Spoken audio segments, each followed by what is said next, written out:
जय हिंद। इस वीडियो में हम लोग टोटल कंकाल तंत्र के बारे में पढ़ेंगे कि शरीर में कितने कंकाल होते हैं, 206 हड्डियां कहाँ होती हैं और किसके कितने नाम होते हैं, बाह्य कंकाल किसे कहते हैं, आंतरिक कंकाल किसे कहते हैं। इस सब में आपको कंप्लीट जानकारी दे देंगे। आपको शरीर की 206 हड्डियों के नाम वैसे ही याद हो जाएंगे जैसे आपको अपना नाम याद है। आप मुर्दा हैं तो भी समझ जाएंगे, जिंदा है तो कोई बातें नहीं। देखिए कंकाल क्या होता है, हड्डियों के समूह को हम स्केलेटन या कंकाल के नाम से जानते हैं। कंकाल का काम क्या होता है, हमारे शरीर को एक ढांचा देता है। सपोज कीजिए कि अगर हमारे शरीर में कंकाल नहीं रहता तो हम खड़ा नहीं हो पाते। आप हमारे पैर पर अगर खूब जोर से मार दीजिएगा बांस से तो पैर की हड्डी टूटेगी, तो कंकाल टूट गया, अब हम खड़ा नहीं हो पाएंगे। तो खड़ा रखने में, सीधा आपको आकार देने में, एक शेप ढांचा देने में आपका मदद करता है कंकाल। कंकाल हमारे शरीर के नाजुक अंगों को भी सुरक्षा देता है। अगर कोई एक ऐसे नहीं बोलते हैं लोग कि अरे दम है तो आके लड़ो इसे, तो ये हमारा जो हमारा हार्ट है, फेफड़ा है, इस सब की रक्षा कौन कर देता है, रिब्स, पसली कर देती है। नहीं तो पसलियाँ हटा के कहिए ना कि दम है तो आओ मारो, अपने मर जाओगे। इतना तेज मार दिए दिल पे तो दिल खत्म हो जाएगा। तो ये हमें रक्षा भी देता है और एक आकार भी प्रदान करता है। कंकाल दो तरह से होता है, एक होता है शरीर के अंदर कंकाल, एक होता है शरीर के बाहर कंकाल। तो जो शरीर के बाहर रहते हैं उसे हम एक्सियल स्केलेटन कहते हैं, बाह्य कंकाल। और जैसे हम लोग के शरीर के अंदर है तो हम कहते हैं आंतरिक कंकाल। जैसे ये भाई साहब को देखिए, इसके नीला नीला इसका मांस दिख रहा है, कलर ऐसे बना दिए हैं, लेकिन इसका कंकाल इसके अंदर है। कुछ ऐसे भी जीव होते हैं जिनका कंकाल बाहर होता है। आप इन जीवों को देखेंगे तो इनके शरीर का कंकाल बाहर है। जितने कीड़े मकोड़े होते हैं ना, इंसेक्ट जिन्हें कहा जाता है, उनका जो कंकाल होता है बाहर होता है। मोलस्का वाले का भी कंकाल बाहर होता है। ये हम मोलस्का पढ़ाएंगे जब फाइलम बताएंगे तब। आप एग्जांपल देखिए, ये स्नेल टाइप का, इसको घोंगा बोलते हैं, देहात में दोहना बोलते हैं। पानी में ये रहता है, इसका कंकाल बाहर होता है। जब देखता है कोई नहीं है ना तो उसमें से निकल के थोड़ा बड़ा कुछ घास फूस खा लेता है, फिर छिप जाता है। लोग इसको ना गठिया की बीमारी में इसकी दवा भी बनाई जाती है। आप इसको देखे होंगे। आप इस तरह से कौड़ी देखे होंगे। कौड़ी क्या होता है भाई, पहले जमाने में शंख के समय छोटे छोटे होते थे, इसे कौड़ी कहा जाता था। ये जीव होते थे, ये जल में पाए जाते थे, नदी समुद्र में पाए जाते थे। ये कौड़ी, ये जब मर जाते थे तो इनके अंदर का मांस सड़ के बाहर चला जाता था और केवल इनका खोखला यानी बाहर वाला कंकाल बच जाता था, जिसे हम रुपया के रूप में इस्तेमाल करते थे। आज भी ये कहावत है, जब आप किसी को एक भी रुपया नहीं देना चाहते हैं तो आप कहते हैं कि तुम्हें हम फूटी कौड़ी भी नहीं देंगे, क्योंकि कौड़ी जब फूट जाती थी तो इसकी वैल्यू खत्म हो जाता था। जैसे एक का सिक्का है, उसको तोड़ दीजिएगा या नोट फाड़ दीजिएगा तो वैल्यू खत्म हो जाती है। वैसे ये कौड़ी, ये क्या है, जीव है, सब समुद्री जीव। इस तरह का आप सीप वगैरह देखे होंगे, बालू वगैरह में नदी के किनारे मिलते हैं सब सीप वगैरह, ये जीव होते हैं सब। शंख क्या होता है, जो शंख हम लोग बजाते हैं, शंख भी एक जीव है, समुद्री जीव है, जल में पाया जाता है। जब वो मर जाता है तो उसका मांस सड़ के चला जाता है, बाहर का कंकाल बच जाता है, तो उसे हम बाह्य कंकाल कहते हैं। जितने कीड़े मकोड़े रहेंगे बाह्य कंकाल। जैसे बिच्छू जो होता है ना, बिच्छू में भी बाह्य कंकाल पाया जाता है। आप अगर बिच्छू को टच करिएगा तो कड़ा लगेगा वहां पर। अब जिंदे में मत टच कर दीजिएगा, नहीं तो आपको कड़ा कर देगा वो। तो ये बाह्य कंकाल होते हैं। इनके शरीर में ये थोड़ी मदद करता है। जितने भी इंसेक्ट है, खटमल को मारिएगा ना, ऐसे खटमल मारिएगा तो देखिएगा ना कड़ा लगता है। मच्छर वगैरह जितने होते हैं, आपको मच्छर काटेगा, ऐसे मच्छर मारिएगा ना तो देखिए कभी कभी मच्छरवा का यहाँ फोटोकॉपी हो जाता है और मच्छरवा भाग जाता है, कहता है मार रहा है, सूत जो तो फिर आके काटेंगे।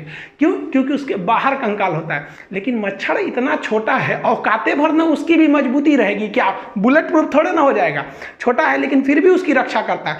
आप देखेंगे मधुमक्खी वगैरह या पीला रंग का जो हाड़ा होते हैं सर, अगर वो घूम के आते हैं, आप किताब से इसे मारिएगा, झाड़ू से मारिएगा तो दब उब जाते हैं सही से, और फिर आप जाएंगे तो उठ के भाग जाते हैं सर, क्योंकि उनका कंकाल बाहर का होता है, वो अंदर रक्षा कर देता है। जैसे आप कॉकरोच को देखिएगा, कॉकरोच को ऐसे मार दीजिएगा, पैर और से कूच काच दीजिएगा तो ऐसे टेढ़ टाड़ के हो जाएगा, अंदर ऐसे देखेगा ससुरा कचर दिया हमको, अब चल जाएंगे तो चल जाएगा, मार के तोड़ दिया हड्डी मेरा, और उधर कोना वोना में जाएगा, एक दो दिन में अपने से ठीक होके मुरुक तुरुक जाता है तो सही हो जाता है। तो ये सब जो था, चींटी को भी देखिएगा, आप चींटी को मसलिएगा ना तो हल्का कड़ा लगेगा, आपको मांस टाइप का नहीं लगेगा, थोड़ा थोड़ा कड़ा लगेगा। अब चींटी इतनी छोटी ही होती है कि वो कितना मजबूती दे सकती है, लेकिन अपने हिसाब से सुग्गा उगा को पकड़िएगा। ये सब क्या है, सब जितने जीव होते हैं सर, जो छोटे मोटे कीड़े होते हैं, इनकी रक्षा कैसे किया जाएगा, इन सबको पता है कि हमारी रक्षा कोई नहीं करने वाला है, ना हमारे को पहनने के लिए कपड़ा रहेगा ना कुछ, इसलिए ये लोग क्या है लोग भाई, तो ये बाह्य कंकाल वाले होते हैं, छोटे मोटे इंसेक्ट। इन लोगों को देखिएगा तो ये कौन से हैं भाई, ये तो आंतरिक कंकाल है, यानी इंडो स्केलेटन है। इनका जो कंकाल तंत्र है, स्केलेटन है, इनके शरीर के अंदर है। अब गाय, बत्तख, मुर्गा, मुर्गी, सुअर, ये जितने हैं सब इनके शरीर के अंदर कंकाल होता है। अब ऐसे थोड़ी ना देखेंगे कि शरीर के बाहर इनका कंकाल है, इनके बाहर केवल एक सींग उंग आपको भले मिलेगा। मुर्गी का हड्डी कहाँ रहता है? बार बार रहता है। मुर्गी काटेंगे चिकन उकन तब ना अंदर हड्डी वगैरह रहता है। तो ये जितने भी चीज़ देख रहे हैं ये हम लोग किस में आ जाएंगे? हम लोग आंतरिक कंकाल में आ जाएंगे। हमारे लिए सबसे पहले रक्षा हमारा चमड़ा करता है, ये धूल कण को रोक देता है, उसके बाद मांस करता है, उसके बाद हड्डी करता है। तो हम लोग को कई तरह से है, तो हम लोग जो होते हैं आंतरिक कंकाल में आते हैं। इस तरह से आप अगल बगल के जीव को देखिए और पता कीजिए कि वो आंतरिक कंकाल है कि बाह्य कंकाल है। अब एक बात बताइए, जो टर्टल होता है, कछुआ, इस कछुआ कौन कंकाल होता है? तो ध्यान से समझिए, इसमें दोनों कंकाल होता है। ये जो इसका जो पीठ है, ये जो पीठ वाला हिस्सा, ये है आपका बाह्य कंकाल, इसके बाहर कंकाल है। लेकिन जो ये थुथुर निकाला है ना, इसका ये जो थुथुर है ये आंतरिक कंकाल है। और जो इसका गोड़ है, गोड़ वगैरह, जो इसका लेंगरी, लेंगरी समझते हैं, पूंछ, तो पूंछ जो है ना इसका लेंगरी, तो पूंछ में भी आंतरिक कंकाल है। तो ये कछुआ को पता है कि बाह्य कंकाल पे कोई कितनों पीटेगा, हमारा बाह्य कंकाल मजबूत है, हमको उतना चोट नहीं लगेगा। लेकिन अगर कोनो हमारा थुथुरे कूच दिया, हमारा लेंगरी कूच दिया, पैर कूच दिया, तो हमको चोट लगेगा, क्योंकि इसमें कंकाल तो है नहीं, इसका कंकाल अंदर है। तो ये ससुरा बहुत होशियार होता है, देखता है कहीं खतरा है ना तो सब अंदर अंदर डाल कैसे बैठ जाता है, कहता है कि लो मार वहाँ पे। अब मारते रहिए ऊपर, ठक ठक, कुछ नहीं होने वाला है। अब वही कछुआ उलाट देंगे तो फिर इसके अंदर कमजोर हो जाता है। तो कछुआ का ये वाला हिस्सा जो है वो बाह्य कंकाल, और थुथुर वगैरह जो है वो आंतरिक कंकाल।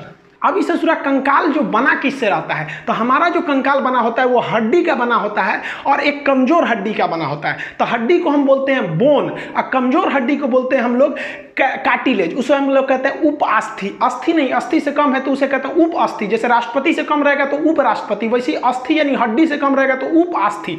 तो हड्डी और बोन, देखिए जो हड्डी होती है बोन, ये जो होता है कैल्शियम कार्बोनेट होता है और इसमें कैल्शियम फास्फेट भी मिला रहता है, और इसमें जो होती है ओसिन प्रोटीन पाया जाता है। कैल्शियम कार्बोनेट की वजह से ये बहुत हार्ड होता है। जबकि आप ये ब्लू कलर वाला हिस्सा देख रहे हैं ना, ये क्या चीज है? हमारा कार्टिलेज है। इसमें कैल्शियम कार्बोनेट नहीं पाया जाता है, इसमें कैल्शियम फास्फेट पाया जाता है। कैल्शियम फास्फेट पाए जाने की वजह से ये सॉफ्ट हो जाता है। अगर इसी में कैल्शियम कार्बोनेट भी पाया जाता तो ये काफी हार्ड हो जाता है। अब कहेगा कार्टिलेज में कौन सा प्रोटीन पाया जाता है? तो कार्टिलेज में कांड्रीन प्रोटीन पाया जाता है, जबकि हमारी हड्डी में ओसिन प्रोटीन पाया जाता है। हड्डी जो होती है इसमें फास्फोरस भी होता है, कैल्शियम फास्फेट की मात्रा, इसीलिए चीता जब जलाया जाता है, तो अर्थी जब जलाया जाता है चीता में ना, तो चीता में आग आराम से लग जाती है, क्योंकि माचिस के ऊपर भी क्या पाया जाता है? फास्फोरस। अब शरीर में फास्फोरस, अब जिसके शरीर में फास्फोरस की मात्रा पर्याप्त रहेगी उसका चीता आराम से धधक जाएगा, और किसी में फास्फोरस की कमी रहेगी तो उसको उतना अच्छा से नहीं धधकेगा, तो लोग कहेंगे बहुत बड़का पापी है। अरे भाई पापी कौन सी है, बेचारा खाया पिया नहीं था, फास्फोरस की कमी हो गई थी तो उसको पापी बोलो। खैर ये सब अलग चीज है। ये शरीर में फास्फोरस की मात्रा रहती है हड्डियों में। तो हड्डी और कार्टिलेज समझ गए। अब ये जो हड्डी, ये कार्टिलेज आप भी देखे होंगे, चिकन उकन खाए होंगे तो हड्डियां जो होता है ना, ये कार्टिलेज, ये बड़ी हड्डियों के नोक पर पाया जाता है। लेग पीस वगैरह खाएंगे ना तो थूर थार के नहीं आदमी खा जाता है, वो क्या खा जाता है? कार्टिलेज। ये कान पे क्या होता है? कार्टिलेज होता है कान पे। देखिएगा ना महिला सब कान छेदवा लेती है सर, है नीचे वाला जो छेदवाती है सर तो चलो समझ में आता है, ये पुरो छेदवा देती है सर। अरे भाई घर वालों को क्या जाता है, 200 रुपया में छेदाता है, ये तो टेंशन उसको है ना जो उसको ले जाएगा, उसको पहनाना पड़ेगा उसमें। तो ये जो कान है ना, ये क्या है? कार्टिलेज है। नाक क्या है? कार्टिलेज है। कि जितने भी बड़ी हड्डियां होती हैं, बड़ी हड्डी के मुहाने पर क्या पाया जाता है? कार्टिलेज पाया जाता है। तो कार्टिलेज को उपास्थि कहते हैं। अब जो हड्डी है, ये हड्डियां क्या ठोस होता है, लोहा की तरह, छड़ की तरह नहीं, वो अंदर से ना थोड़ा खोखला होता है, और उसमें ना आप अगर मांसाहारी होंगे तो आप चिकन उकन को तोड़िएगा ना तो अंदर जाली टाइप का लगेगा कोनो मच्छरदानी का टुकड़ा उसमें ठूस दिया है। तो वही जो अंदर मच्छरदानी टाइप का रहता है ना, उसे हम लोग कहते हैं बोन मैरो। इसे हम हिंदी में कहते हैं अस्थि मज्जा। ये अस्थि मज्जा बहुत महत्वपूर्ण भूमिका निभाता है। कभी कभी इसी में कैंसर हो जाते हैं, तो बीमारी है तो कहीं हो सकता है। तो ये बोन मैरो का काम क्या होता है? ये ब्लड को बनाता है। ब्लड का निर्माण कहाँ होता है? बोन मैरो में। हालांकि जब बच्चा पेट में रहता है तो उसे भ्रूण कहते हैं, एम्ब्रॉय, उसके अंदर लीवर के मीसोडर्म में होता है। तो जब हम लोग वयस्क हो जाते हैं ना, तो हम लोग की हड्डी के अंदर ही ब्लड बनता है। ब्लड का मुख्य भाग क्या हो जाता है भाई? RBC, WBC. कहेगा आरबीसी कहाँ बनेगा? बोन मैरो में। डब्ल्यूबीसी बोन मैरो में। ब्लड कहाँ बनेगा? बोन मैरो में। इन हड्डियों के समूह को ही हम कंकाल कहते हैं, कंकाल तंत्र। अब ये जो हमारे शरीर में 206 हड्डियां हैं, इसको अभी हम समझेंगे 206 होती है कि 208 की, 270 175 की 300, ये बाद में बताएंगे। अभी जो हमारा शरीर का कंकाल है, जो वयस्क मानव होती है, इसमें 206 हड्डियां होती हैं। इन 206 हड्डियों को दो भाग में बांटते हैं। एक होता है एपेंडिकुलर, जिसे कहते हैं उपांगी। एपेंडिकुलर हड्डी उसे कहते हैं जो शरीर के बाहर होती है, पकड़ने चलने फिरने का काम करती है, किसी की रक्षा नहीं करती है। तो ये हो गया एपेंडिकुलर। इसमें रेड कलर का दिख रहा है, जैसे ये हाथ है, ये हाथ है, हाथ किसी चीज की रक्षा थोड़ी करता है, चलने फिरने में मदद करता है। कंधा ये है, घूमने में मदद करता है। कमर इधर उधर घूमने में मदद करता है, पैर मदद करता है। तो जो घूमने चलने फिरने पकड़ने उकड़ने का काम करते हैं उन्हें हम कहते हैं एपेंडिकुलर उपांगी। इसकी संख्या 126 होती है। 206 में से 126 यही होता है। और जो बीचों बीच एक्सिस पे होते हैं ना, बीचों बीच में एक्सिस, उसे हम कहते हैं एक्सियल, हिंदी में कहते हैं अक्षीय। इसका काम होता है